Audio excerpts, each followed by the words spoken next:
سیونی فوج کی غزہ سٹی کے چپے چپے پر آتش و آہن کی بارش، مکانات اور خیمے ملیامٹ۔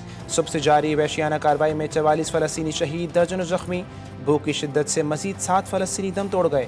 غزہ کا غیر انسانی معاشرہ توڑنے کا ایک اور مشن۔ اسپین کے شہر بارسلونا میں ہزاروں افراد کا سموت فٹیلا میں شامل 44 ممالک کے سیاسی و سماجی شخصیات کا خیر مقدم۔ موسم قافلے کی روانگی میں رکاوٹ بن گیا، تیز ہواؤں کی وجہ سے کشتیاں واپس لوٹ آئیں۔ امریکہ کا فلسطینی پاسپورٹ کے حامل تمام افراد کو ویزا دینے سے انکار۔ نئی ویزا پالیسی کے تحت ٹرمپ انتظامیہ کی سفارتکاروں کو ہدایت، کہا کہ فلسطینی پاسپورٹ کے حامل افراد کی ویزا منظوری روک دیں۔ فلسطینی پاسپورٹ کے حامل افراد کے ویزا منسوخی کا مقصد فلسطینیوں کو علاج کے لیے امریکہ آنے، پڑھنے اور کاروباری سفر سے روکنا ہے۔ افغانستان میں زمین لرز اٹھی، 6 شدت کے خوفناک زلزلے نے تباہی بکھیر دی۔ زلزلے کے جھٹکے کابل سے لے کر پاکستان کے شہر اسلام آباد تک محسوس کیے گئے۔ افغانستان کے صوبے ننگرہار میں اور کنڑ میں درجنوں مکانات ملبے کا ڈھیر بن گئے۔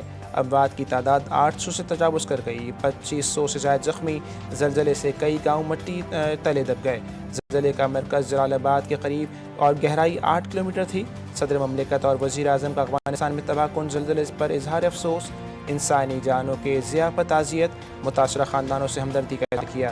نائب وزیر اعظم اسحاق ڈار کا افغان عبوری وزیر خارجہ کو ٹیلی فونک رابطہ، زلزلے سے قیمتی جانوں کے ضیاع پر افسوس کا اظہار کیا۔ متاثرہ افغان کے عوام کے ساتھ پاکستان کا مکمل یکجہتی کا اظہار۔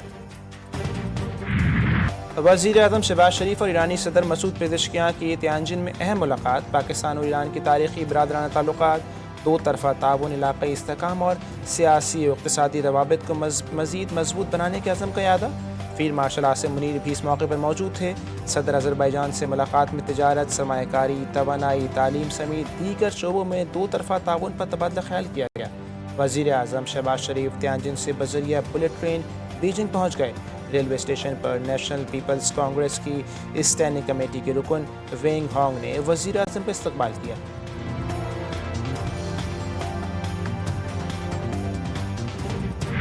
ایس سی او وقت گزرنے کے ساتھ تناور درخت بن چکے ہیں۔ رکن مملکت کو تجارت اور معیشت کے شعبوں میں دستیاب مواقع سے استفادہ کرنا ہوگا۔ چین کے ایس سی او کے سربراہی اجلاس سے خطاب، صدر شی جن پنگ نے شنگھائی تعاون تنظیم کی ترقیاتی بینک کے قیام کی تجویز دے دی۔ روسی صدر ولادیمیر پوٹن بولے کہ امریکی صدر ٹرمپ نے یوکرین میں امن کے راستے کو کھولا۔ یوکرین میں بحران حملوں سے نہیں بلکہ یوکرین میں مغربی اتحادیوں کی حمایت یافتہ بغاوت سے ہوا۔ یوکرین میں بحران کی بنیادی وجوہات کو حل کرنا اور سیکیورٹی کا توازن قائم کرنا ضروری ہے۔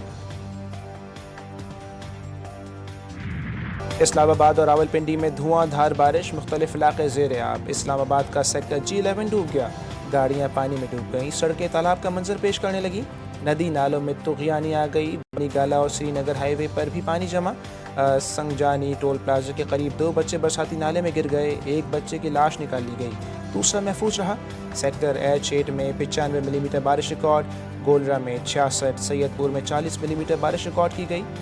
کٹاریا میں پانی کی سطح بلند، محکمہ موسمیات نے مزید بارشوں کی پیش گوئی کر دی۔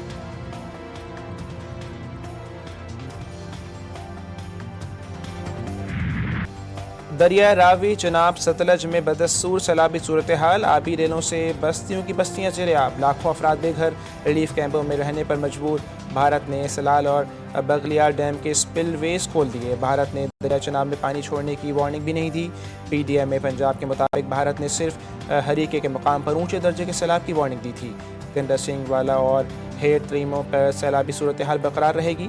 دریائے ستلج میں گنڈا سنگھ والا کے مقام پر انتہائی اونچے درجے کا سیلاب، پانی کا بہاؤ 2,53,000 کیوسک ریکارڈ۔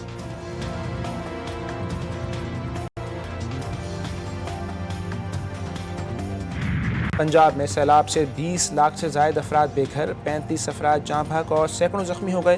2,000 سے زائد دیہات سیلاب سے شدید متاثر ہوئے، 7,60,000 سے زائد افراد محفوظ مقامات پر منتقل۔ دریائے راوی کے اطراف کے علاقوں سے 2.5 لاکھ افراد نے انخلا کیا۔ دریائے ستلج میں سیلاب سے 3,68,000 افراد کو گھر چھوڑنا پڑا۔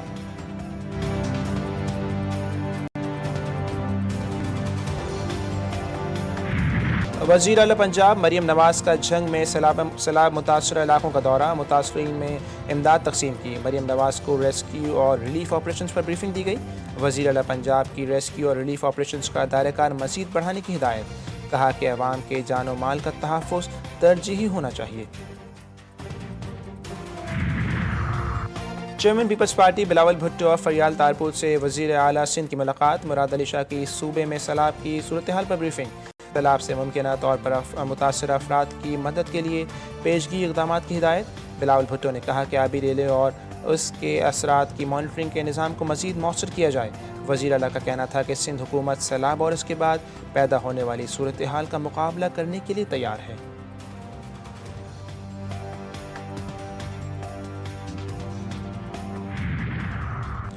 سندھ کے علاقے نوشہر فروش کے کچے میں سیلابی صورتحال سنگین، سیلاب کے باعث درجنوں دیہات زیر آب، ہزاروں ایکڑ زرعی اراضی تباہ۔ دریائے سندھ میں 2 لاکھ کیوسک کا ریلا گزر رہا ہے۔ زمینی رابطہ منقطع ہونے سے کچے کے مکین سیلابی پانی میں پھنس گئے۔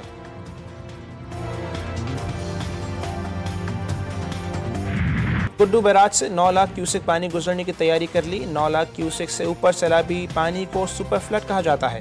سب سے پہلے ہمیں انسانی جان کو بچانے کی کوشش کرنی چاہیے۔ وزیر اعلیٰ مراد علی شاہ کی پریس کانفرنس، کہتے ہیں کہ دریائے راوی، ستلج اور بیاس سندھ توس معاہدے کے تحت بھارت کو دیے گئے۔ وزیر اعلیٰ خیبر پختونخوا نے کالا باغ ڈیم کی حمایت کر دی۔ علی امین کنپو نے کہا کہ سیاست سے ریاست اہم ہے۔ کالا باغ ڈیم ریاست کے لیے ضروری ہے۔ کسی کے اعتراضات ہوں تو دور کر کے ڈیم بنایا جائے۔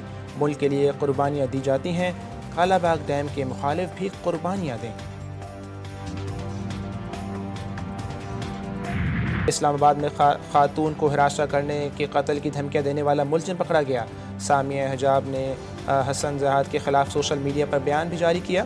پولیس نے ملزم کو گرفتار کر کے مقدمہ درج کر لیا۔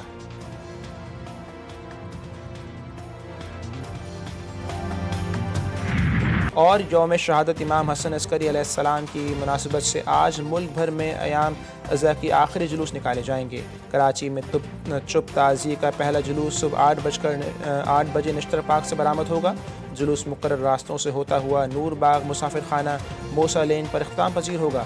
دوسرا جلوس دوپہر 2 بجے قصر مسیب رضویہ سوسائٹی سے نکالا جائے گا۔ شاہ نجف امام بارگاہ، مارٹن روڈ پر اختتام پذیر ہوگا۔